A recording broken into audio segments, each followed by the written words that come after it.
अच्छा जनाब, आज हम यूनिट 4.6 कर रहे हैं। और इस यूनिट को करने से पहले अगर आपने पोटेंशियल डिवाइडर वाली वीडियो मेरी देखी भी हो तो उसके बाद इस क्वेश्चन को सॉल्व करना आपके लिए काफ़ी आसान हो जाएगा। तो चलिए जी, इसको प्रॉपरली सॉल्व करते हैं। सबसे पहला क्वेश्चन ये है कि इस पूरे सर्किट में एक सेल लगा हुआ है, कनेक्टिंग वायर है, रेजिस्टर्स हैं, और कह रहे हैं कि एनर्जी चेंज हो रही है एक फॉर्म से दूसरी फॉर्म में। तो बताइए कौन सी एनर्जी किस में कन्वर्ट हो रही है। तो ज़रा गौर कीजिएगा कि बेटा जो सेल होता है, सेल में होती है केमिकल एनर्जी।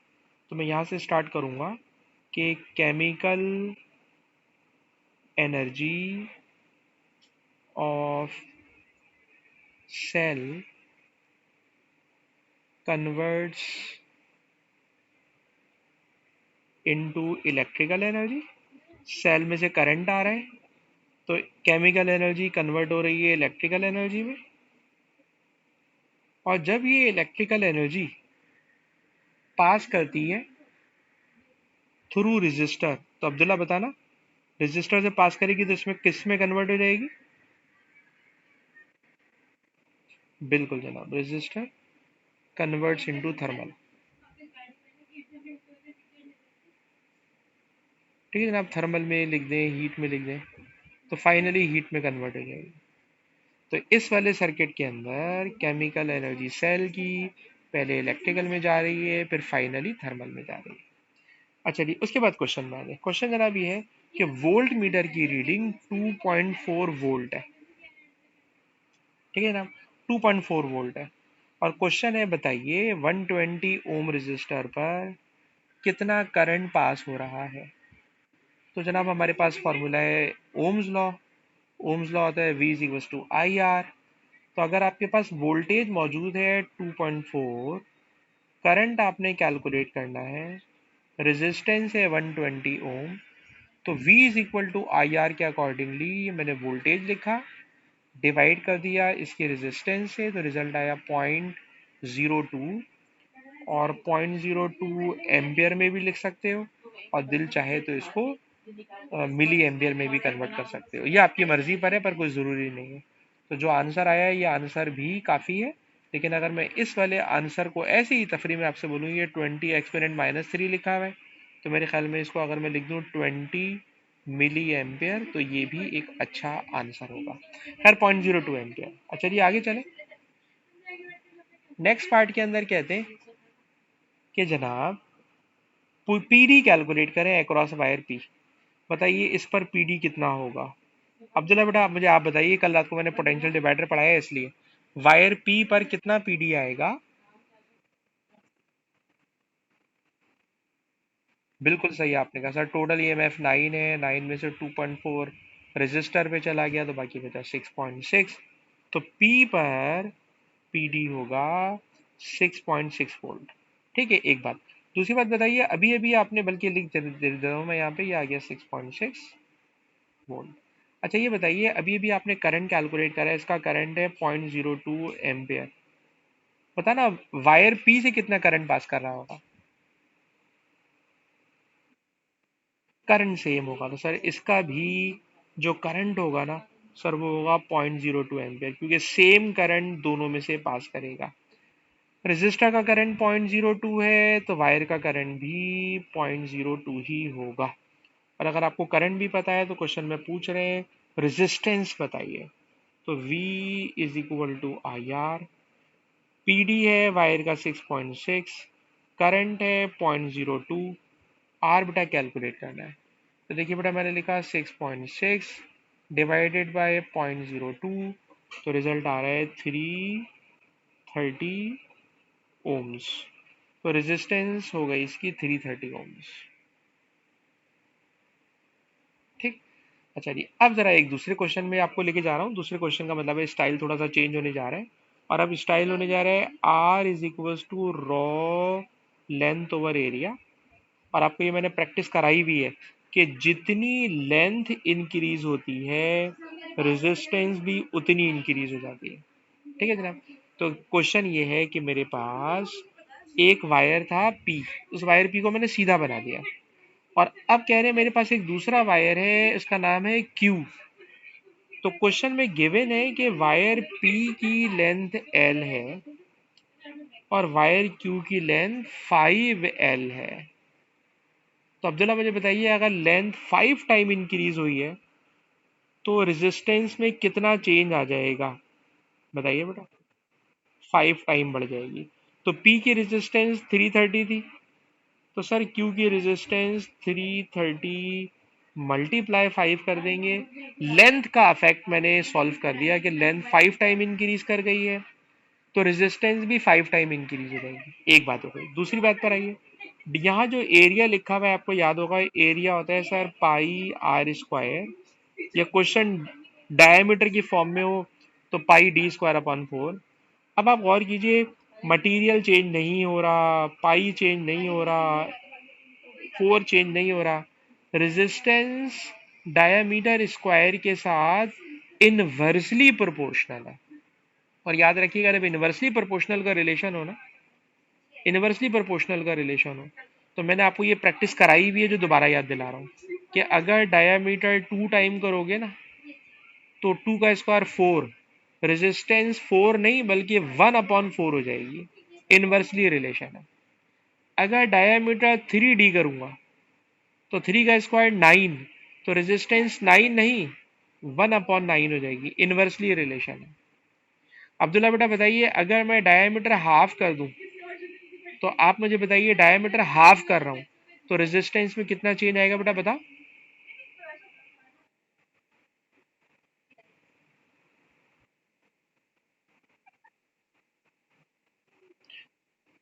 4 टाइम बढ़ जाएगा। ठीक, 4 टाइम। अब इस क्वेश्चन में आ जाइए, क्वेश्चन में भी तो ऐसा ही है, कह रहे डायमीटर 0.5 कर रहा हूँ।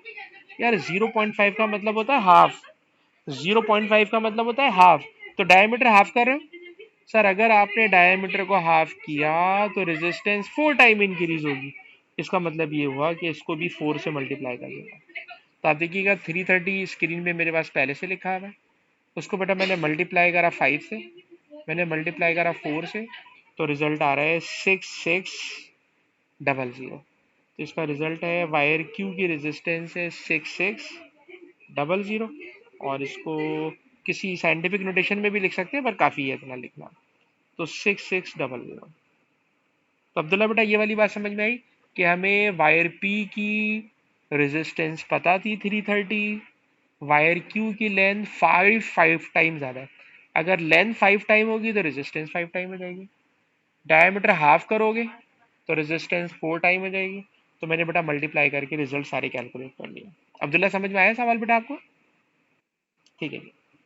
अब इसके बाद आ रही है नेक्स्ट क्वेश्चन पे। जो नेक्स्ट क्वेश्चन है, इट इज़ मार्च 2018। क्वेश्चन में कह रहे हैं एक लैंप है, इसका वोल्टेज बता दिया है, पावर बता दी है, करंट पूछ रहे हैं। अब्दुल्ला मुझे फार्मूला बताएं, पावर करंट वोल्टेज। जी बेटा बोलिए। करंट टाइम वोल्टेज, पावर है 50, वोल्टेज है 12, करंट कैलकुलेट करना है। ठीक है जी। तो मैंने लिखा बेटा 50/12, तो करंट आ गया 4.16, जिसको मैंने 4.2 एम्पियर लिख दिया। ठीक। फिर कह रहे एक कार है, ठीक है जनाब, उसके अंदर charge 270 kilo volt charge, voltage उसका 12 वोल्ट है, इलेक्ट्रिकल एनर्जी पूछ रहा है। तो बेटा याद रखिएगा, कभी भी इलेक्ट्रिकल एनर्जी कैलकुलेट करना हो ना, तो आपके दिमाग में इलेक्ट्रिकल एनर्जी कैलकुलेट करने के लिए दो फार्मूले आना चाहिए। एक फार्मूला होता है पावर इनटू टाइम, और एक फार्मूला होता है वोल्टेज इनटू चार्ज। इस क्वेश्चन में अगर आप नज़र मारें तो इस क्वेश्चन में उन्होंने वोल्टेज दिया हुआ है, चार्ज दिया हुआ है। तो वोल्टेज और चार्ज दिया हुआ है तो सेंस इस वाले फार्मूले का बनता है। ठीक। अगर वोल्टेज और चार्ज नहीं होगा ना तो वो पावर और टाइम देगा। ठीक। और पावर के लिए आपको याद है वोल्टेज, करंट, टाइम, और फिर पावर के आपके पास 3 फार्मूले के ऑप्शंस मौजूद हैं। तो अभी खैर इस क्वेश्चन में वोल्टेज इंटू चार्ज है बेटा। वोल्टेज है 12 वोल्ट, चार्ज है 270 किलो कूलम। ठीक है ना, 270 किलो कूलम। तो बेटा मैंने लिखा है 12 मल्टीप्लाई 270 और फिर 1000, 1 2 3 किलो के 1000, तो ये बन गया 324। उसको ईएनजी में लिख दूं तो ईएनजी में एनर्जी बन जाएगी जी 3.24 एक्सपोनेंट 6, और एनर्जी है बेटा इसलिए यूनिट होगी जूल। ठीक है ना, एनर्जी है इसलिए इसकी यूनिट होगी जूल। अच्छा जी, उसके बाद का जो क्वेश्चन है इसमें फिजिक्स नहीं है, इसमें थोड़ा सा मैथमेटिक्स इन्वॉल्व है। क्या मैथमेटिक्स इन्वॉल्व है? तो बेटा जरा सोचिए कि आपके पास पेट्रोल का जितना ज्यादा वॉल्यूम होगा, उसे बर्न करने से उतनी ज्यादा एनर्जी प्रोड्यूस होगी।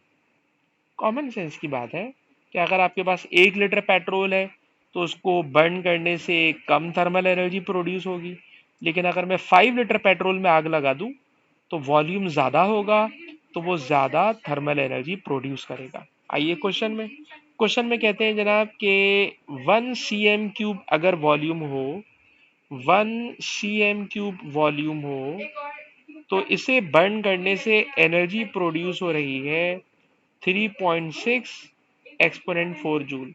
ये बात हमें क्वेश्चन में गिवन दी हुई है कि पर cm³ वॉल्यूम से फ्यूल से इतनी एनर्जी प्रोड्यूस हो रही है। क्वेश्चन है कैलकुलेट द वॉल्यूम, वॉल्यूम आपने कैलकुलेट करना है, उसको मैंने x कह दिया, और कितना वॉल्यूम है जो आपने एनर्जी ऊपर कैलकुलेट की है, मुझे इतनी एनर्जी प्रोड्यूस करनी है, मुझे इतनी एनर्जी प्रोड्यूस करनी है।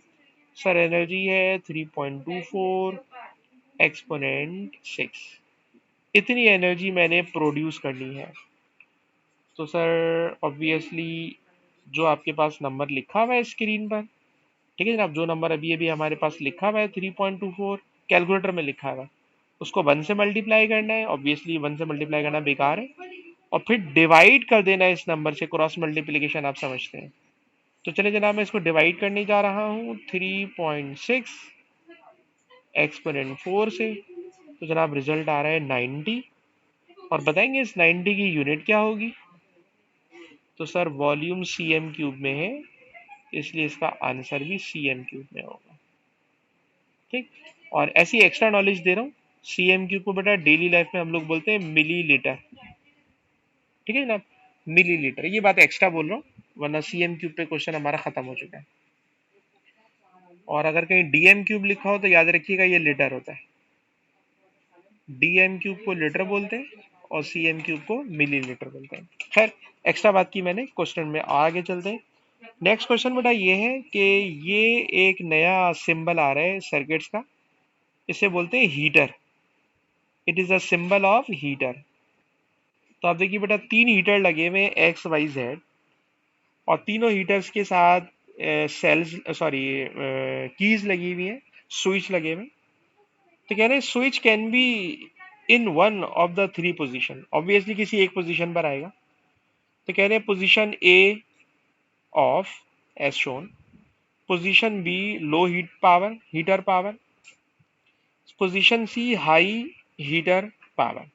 ठीक है जनाब, तो आपको पता है कि जब कभी हम हेयर ड्रायर यूज करते हैं तो हेयर ड्रायर में 3 ऑप्शन होते हैं, या तो हम स्विच ऑफ कर देंगे यानी कि काम ही नहीं कर रहा, या हीटिंग कम करनी है तो बी में कनेक्ट कर देंगे, और अगर हीटिंग ज्यादा करना है तो सी में कनेक्ट कर देंगे। ये बात उन्होंने बताई हुई है कि पोजीशन ए पे ऑफ है, पोजीशन बी पे लो हीटर है, सी पे हाई हीटर पावर है। अच्छा जी, मालूम क्या करना चाह रहे हैं?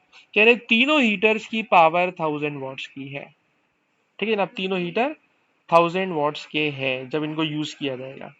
X Y Z heater Y Z have equal resistances. ठीक है जनाब, तीनों हीटर्स की पावर सेम है, लिखा हुआ है जी एक्स वाई जेड, तीनों की पावर सेम है, 1000 है। Heater Y and Z have equal resistances. ठीक है जी, calculate resistance of heater X, X की रेजिस्टेंस कैलकुलेट करना है, एक्स की रेजिस्टेंस कैलकुलेट करना है।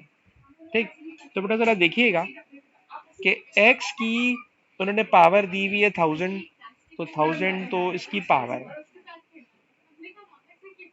ठीक, और अगर मैंने इसको इसके साथ कनेक्ट किया हुआ है तो इसको वोल्टेज कितना मिल रहा है? वोल्टेज मिल रहा है 240। अब मुझे अब्दुल्ला बताएंगे कि क्वेश्चन में अगर मेरे पास वोल्टेज हो और पावर हो और आपने रेजिस्टेंस कैलकुलेट करना हो, तो अब्दुल्ला आप मुझे कोई फॉर्मूला सजेस्ट कीजिए जिसे लगाकर मैं इस हीटर एक्स की रेजिस्टेंस कैलकुलेट कर सकूं? बेटा बताइए। हीटर एक्स की रेजिस्टेंस कैलकुलेट करना चाहता हूं, बताइए बेटा। अब यार ऐसा नहीं करो, मैंने तो आपको आपके पावर के कितने सारे फार्मूले करवाए हैं।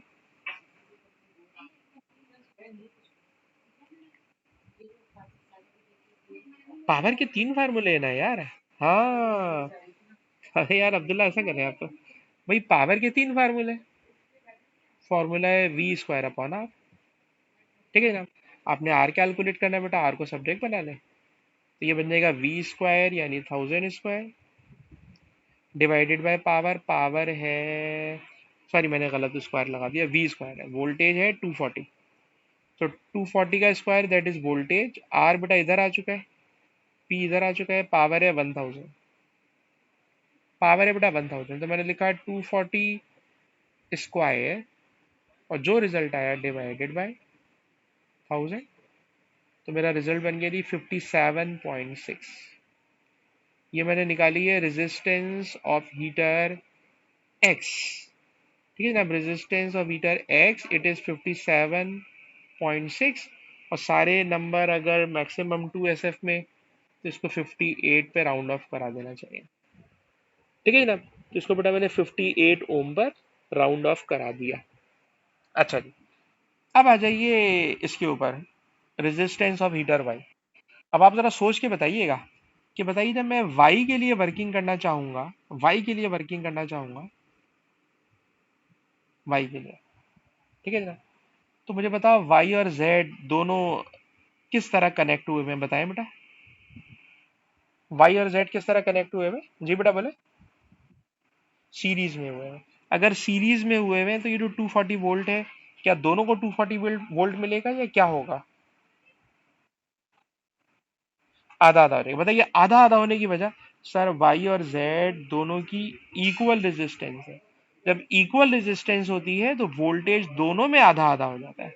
वोल्टेज अगर 240 है तो सर 240 में से 120 इस पर आएगा, 120 इस पर आएगा। दोनों पर वोल्टेज आधा आधा आएगा। और अगर वोल्टेज आ गया आधा आधा, तो अब इस नए वोल्टेज को ही लेकर मैं वाई की रेजिस्टेंस भी आपके सामने निकालना चाह रहा हूँ। V square, sir V square आप नाउ कर दीजिए 120 स्क्वायर। ठीक है जनाब। पावर, सर पावर तो इसकी 1000 वॉट्स ही है। इस दफा उसको वोल्टेज कम मिल रहा है, और अब वोल्टेज उसको कम मिल रहा है तो मैंने लिखा जी 120 स्क्वायर डिवाइडेड बाय 1000। तो रिजल्ट आ रहा है जी 14.4। और 14.4 को भी अगर बेटा मैं राउंड ऑफ कर दूं, तो राउंड ऑफ करके इसको 14 ले सकते हैं। अगर मैं इसको 2SF में लाना चाह रहा हूँ, तो 2SF में लाना चाह रहा हूँ तो ये 14 ओम बन जाएगा। क्योंकि कोई भी नंबर 2SF से बड़ा गिवन डाटा में नहीं है। इसके अंदर भी 2SF है, सब में 2SF चल रहा है। तो जनाब ये बन गया 14 ओम। तो यहाँ मैंने लिख दिया कि ये 14 ओम आ गया मेरा। और जो मैंने फर्स्ट वन निकाला था इट वॉज 58 ओम। अच्छा जी। अब कह रहे हैं current in heater Z when the switch is in position C। Position C पर है और करंट निकालना है। करंट निकालना है Z का। ठीक। तो ये बताइए अगर करंट निकालना है और पावर आपको पता है, पावर है 1000, वोल्टेज आपको पता है 120, करंट पूछ रहा है, तो बताइएगा पावर वोल्टेज करंट कौन सा फॉर्मूला दिमाग में आता है बेटा? P is equal to V I, तो वही वाला लगा दीजिए, P is equal to V I. और जब P is equal to V I में आओगे तो पावर 1000 की चल रही है, वोल्टेज 120 का है, करंट कैलकुलेट करना है। यहाँ से बेटा अगर मैं 1000 को डिवाइड कर देता हूँ 120 से, तो रिजल्ट आ गया 8.33। तो 8.33, या खाली 8.3 भी लिख दूँ, तो ये करंट आ गया जनाब 8.3 एम्पेयर्स। तो ये क्वेश्चन खत्म हो गया। ठीक है जनाब। तो बेटा ये क्वेश्चन यकीनन अब्दुल्ला बेटा आपको कोई इतना मुश्किल नहीं लगा होगा। अच्छा जी, इसके बाद जल्दी से आ जाइए क्वेश्चन नंबर 4 में।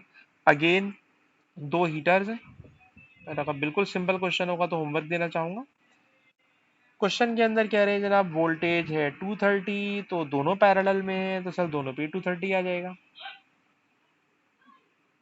दोनों का वोल्टेज 230 आएगा जब आप इस सर्किट को, ये स्विच को क्लोज करेंगे। ठीक है जनाब, करंट आ रहा है 3.5 ampere when both switches are closed. When both switches are closed the current in X is 3.5 ampere. Power पूछ रहे हैं, तो सर पावर होती है करंट और वोल्टेज का प्रोडक्ट। ठीक, मल्टीप्लाई कर लीजिए जल्दी से। करंट है 3.5, वोल्टेज है 230, तो रिजल्ट आ रहा है 805। और 805 को आप 805 भी लिख सकते हैं, और अगर 2SF में लिखने की कोशिश करें तो इसको मार्किंग स्कीम वाले ने 810 में लिखा हुआ है। ठीक, और दोनों सही है, उसने स्लैश लगा के लिखा है। इसका मतलब है कि आप कुछ भी लिखेंगे तो वो मान लेगा, कोई सा मसला नहीं है। अच्छा जी, इसके बाद कह रहे हैं the resistance of X is doubled that of Y. अच्छा जी, एक्स की रेजिस्टेंस डबल है वाई से। Determine the total resistance of X and Y in parallel. X और वाई की टोटल रेजिस्टेंस मालूम करना है। ठीक है ना। तो अभी हमें दोनों में से किसी एक की भी रेजिस्टेंस मालूम तो नहीं है, तो पहले तो मेरे ख्याल में पहले रेजिस्टेंस कैलकुलेट करना चाहिए। और रेजिस्टेंस कैलकुलेट करने की when both switches are close current in X, X का करंट 3.5 एम्पियर है। तो पहले मैं इस एक्स वाले की, मुझे करंट पता है, वोल्टेज पता है, इसकी रेजिस्टेंस निकालना चाहूंगा। एक्स की रेजिस्टेंस निकालने के लिए वोल्टेज है 230 end voltage divided by current, current है 3.5, तो जनाब ये बन जाएगा 65.71। ये इसकी रेजिस्टेंस है। ठीक है जनाब, और अगर इसकी रेजिस्टेंस 65.7 है तो एक्स की रेजिस्टेंस है 65.7।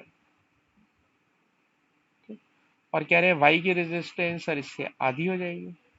तो जो रिजल्ट आया हुआ है उस रिजल्ट को डिवाइडेड बाय 2 कर दीजिए, तो ये है 32.85। तो 32.85 को मैं तकरीबन 33 ले सकता हूँ। ठीक है जनाब, तो ये दो रेजिस्टेंसेस की वैल्यूज हैं जो बेटा पहले मैंने अलग अलग कैलकुलेट कर ली। ठीक, और अब दोनों की वैल्यूज मेरे पास आ चुकी, तो मैं इन दोनों वैल्यूज को लेकर कह रहे हैं पैरेलल वाला फार्मूला लगाएं। तो आपको याद होगा मैंने पैरेलल वाले फार्मूला जो आपको प्रैक्टिस कराई है वो ये है कि दोनों रेजिस्टेंसेस को मल्टीप्लाई करें और दोनों रेजिस्टेंसेस को ऐड करें और डिवाइड कर लें। तो देखिए जनाब, आपके पास पहला नंबर है 65.7 मल्टीप्लाई 33, तो जो रिजल्ट आया उसको डिवाइड कर रहा हूँ 65.7 प्लस 33 से, तो रिजल्ट आ रहा है जी 21.96, दैट इज 22। तो टोटल रेजिस्टेंस आ रही है 22।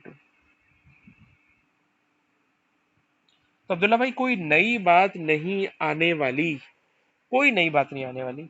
जितनी प्रैक्टिस मैंने आपको करा दी, अब आप आराम से सीरीज पैरेलल के सारे क्वेश्चन बड़े मजे से कर सकते हैं। तो बस आज हम इसको आज आखिरी दिन कर रहे हैं, नेक्स्ट क्लास में किसी नए टॉपिक में चले जाएंगे। इस क्वेश्चन में देखिए जनाब, सोलर पैनल्स और सोलर पैनल की के उन्होंने आपको डायमेंशंस बता दिए कि इतनी लेंथ है, इतनी ब्रेथ है ऑफ ईच सोलर पैनल। ठीक है जनाब, it is of each solar panel. एक सोलर पैनल का ये साइज है। The solar panel solar panel solar power incident on 10 meter square. अब ये 10 है या 1 है ये बताइए, मुझे नजर नहीं आ रहा सही। जरा इसको देख के बताएंगे क्या नंबर लिखा हुआ है ये वाला। अब बताइए बेटा क्या लिखा हुआ है। 1.0 मीटर, ठीक है ठीक है। तो बता रहे हैं कि अगर 1 मीटर स्क्वायर एरिया पर सोलर पावर इंसिडेंट होती है तो उससे जो पावर प्रोड्यूस हो रही है वो 260 वॉट्स की है। ठीक है ना, 1 मीटर स्क्वायर से इतनी पावर जनरेट हो रही है। अब ये जो सोलर पैनल है इसका साइज तो बड़ा है, और अब इसका सोलर साइज का साइज बड़ा है, एरिया ज्यादा तो नहीं बोलूंगा, डिफरेंट एरिया है। तो उस एरिया को अगर मैं सॉल्व करूं 0.25 इंटू 0.20, ठीक, जानबूझ के मैं गलती कर रहा हूँ, गलती आपसे सही करवाऊंगा। मैंने लेंथ इंटू ब्रेथ कर दिया, और जब बेटा मैंने लेंथ इंटू ब्रेथ किया तो एरिया बन गया। इस एरिया से जितनी पावर प्रोड्यूस होगी वो मैंने कैलकुलेट करना है। मेरी गलती बताइए बेटा, क्या कर रहा हूँ?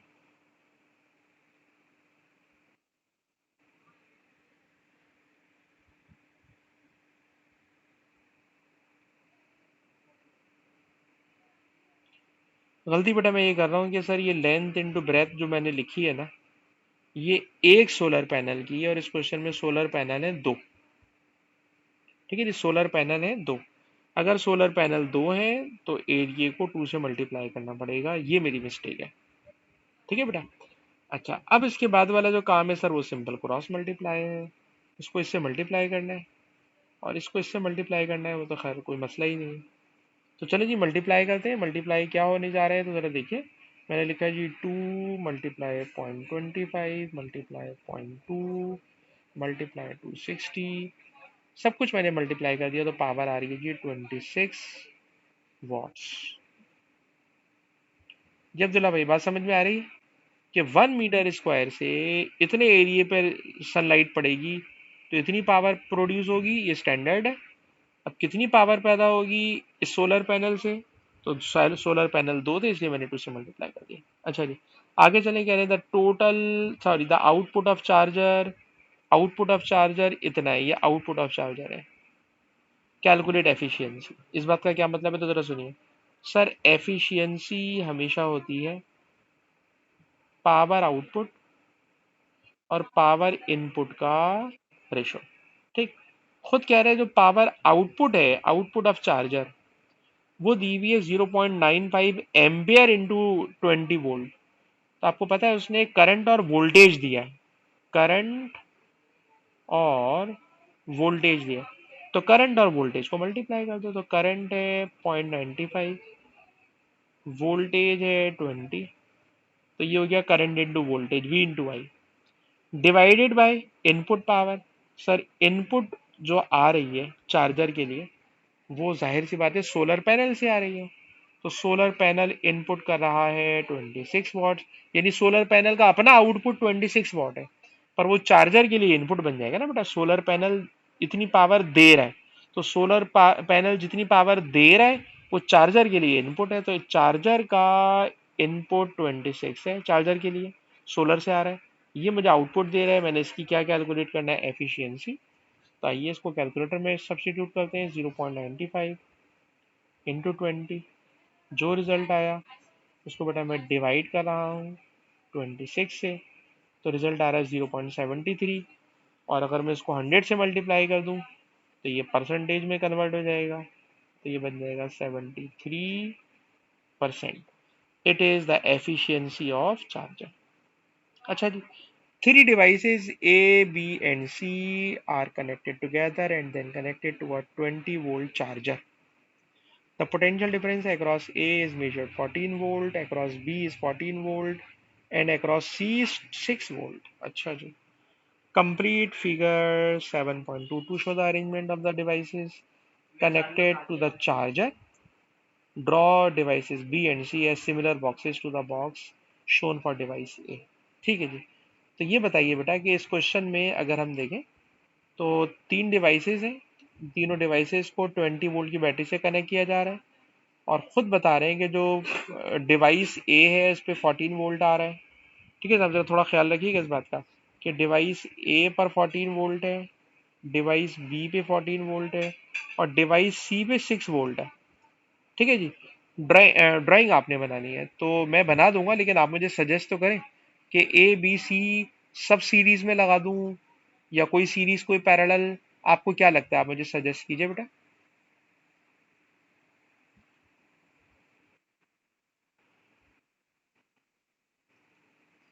अच्छा, ए और बी सीरीज में नहीं हो सकते, ए तो बना हुआ है, बी और सी के लिए आप मुझे मशवरा दें क्या करें।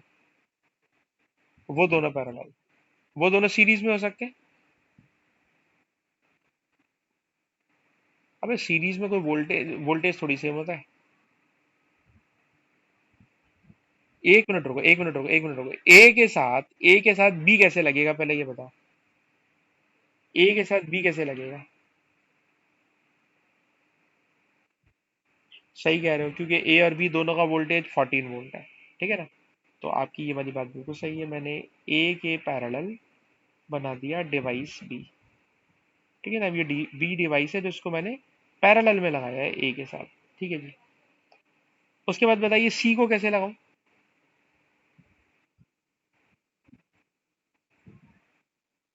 सी को सीरीज में लगा दो। ठीक है। सी को सीरीज में लगा देते हैं। ठीक। जब आपने सी को सीरीज में लगा दिया तो आपने बिल्कुल सही बताया है, इसलिए मैं अब आपको इसकी एक्सप्लेनेशन देने जा रहा हूँ। एक्सप्लेनेशन बेटा ये है कि सर इसके ऊपर 6 वोल्ट आया हुआ है, इस पे ऑलरेडी 14 वोल्ट था, इस पे भी 14 वोल्ट आएगा। ये तो 6 वोल्ट का लास्ट है, ये डिवाइस सी है, ये डिवाइस बी है। ठीक। तो अब आप देख लीजिए 20 वोल्ट 14 और 6 में डिवाइड हुआ है। ठीक है जनाब। तो ये सीरीज यानी पोटेंशियल डिवाइडर वाली बात हो गई कि सर 20 डिवाइड हो गया 14 और 6 में।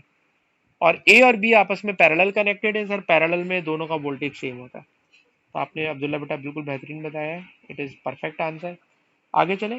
कह रहे हैं two other devices D and E have resistances 20 and 30। ठीक है। Calculate the total resistance of D and E when they are connected in parallel. तो बहुत ही मेरे ख्याल में मासूमाना सा सवाल है कि डी और ई की वैल्यूज बता दी हैं और डी और ई को पैरेलल में लगाया हुआ है। तो हमने आपको फार्मूले की प्रैक्टिस कराई है, 20 × 30 डिवाइडेड बाई 20 + 30। आंसर आ जाएगा, कोई खास सवाल नहीं है। जल्दी से क्वेश्चन नंबर 6 पे आ जाए, और मेरे ख्याल में ये इसका आखिरी सवाल है, जल्दी से आ जाइए। कह रहे हैं remote sky launch receive 18 kilowatts of electrical power from a 120 volt supply, calculate current. तो बड़ा ही मासूम सा सवाल है sir, power is equal to current into voltage. Power दे रहे हैं जनाब 18 किलो, किलो का मतलब 1000। ठीक। डिवाइडेड बाय वोल्टेज, वोल्टेज है 120, डिवाइड करोगे तो करंट की वैल्यू आ जाएगी 150 एम्पेयर। कह रहे इलेक्ट्रिकल एनर्जी बताएं 30 मिनट्स में। तो मैंने अब्दुल्ला को एनर्जी के दो फार्मूले दिमाग में बैठाने की कोशिश की है, बताइए यहाँ बेटा कौन सा फार्मूला आपको लगता हुआ नजर आ रहा है। एक पावर इंटू टाइम है और एक चार्ज इंटू वोल्टेज है। जी बेटा, पावर इंटू टाइम वाला बिल्कुल सही है जी। पावर इंटू टाइम वाला लगेगा सर, पावर है 18 किलो वॉट्स, टाइम है 30 मिनट्स, 30 मिनट्स है, तो मिनट्स को 60 से सॉल्व करूंगा तो जो रिजल्ट आ जाएगा वो जूल्स में रिजल्ट होगा, यानी 18,000 × 30 × 60, और जो रिजल्ट आया उसको मैंने ईएनजी में कर दिया तो ये बन गया 3.24, 3.24 एक्सपोनेंट 7 जूल। ठीक। लेकिन मैं प्रैक्टिस कराने के लिए आपको एक और बात याद दिलाऊं कि अगर आप 18 किलो वॉट्स को ऐसे ही लिखें, किलो की वैल्यू नहीं पुट कर रहा है, और जहां लिखा हुआ है 30 मिनट्स, तो आप जानते हो बेटा 30 मिनट्स का मतलब होता है हाफ आवर, तो इसको मैंने लिख दिया हाफ आवर। तो बेटा 18 को 2 से डिवाइड करूंगा तो ये बन जाएगा 9, और 9 बन जाएगा किलो वॉट आवर। ठीक। तो किलो वाट आवर में भी सही है आंसर। सर आप किलो वाट आवर में क्यों करा के सवाल को लंबा कर रहे हैं, तो उसकी वजह यार ये है कि मैं आपको थोड़ी सी प्रैक्टिस कराना चाह रहा हूँ कि अगर वो क्वेश्चन में कह दे कि भाई cost of 1 kilowatt hour, for example वो कह देता है 80 सेंट के बराबर है, तो जो 9 किलो वाट होगा इसका बिल कितना आएगा। तो सर अगर 1 के लिए इतनी वैल्यू है तो 9 किलो वाट के लिए सर 9 को इससे मल्टीप्लाई कर देंगे, तो आप इस तरह से इसकी कॉस्ट कैलकुलेट कर सकते हैं कि कितनी कॉस्ट बनेगी। ठीक है जी। तो बेटा ये शीट क्योंकि कंप्लीट हो गई है, इसलिए इस शीट को मैं यहीं पे कंप्लीट करके इसको यहीं पे स्टॉप करना चाहूँगा, और इंशाल्लाह कल की क्लास में हम इससे जो नेक्स्ट वाली शीट है 4.7 वो आपके साथ डिस्कस करेंगे। और 4.7 में बहुत ज़रूरी है कि जो आज मैंने आपको वीडियो भेजी है ना, उसको आप ज़रूर देख लीजिएगा, जो मैंने सुबह आपको वीडियो भेजी है।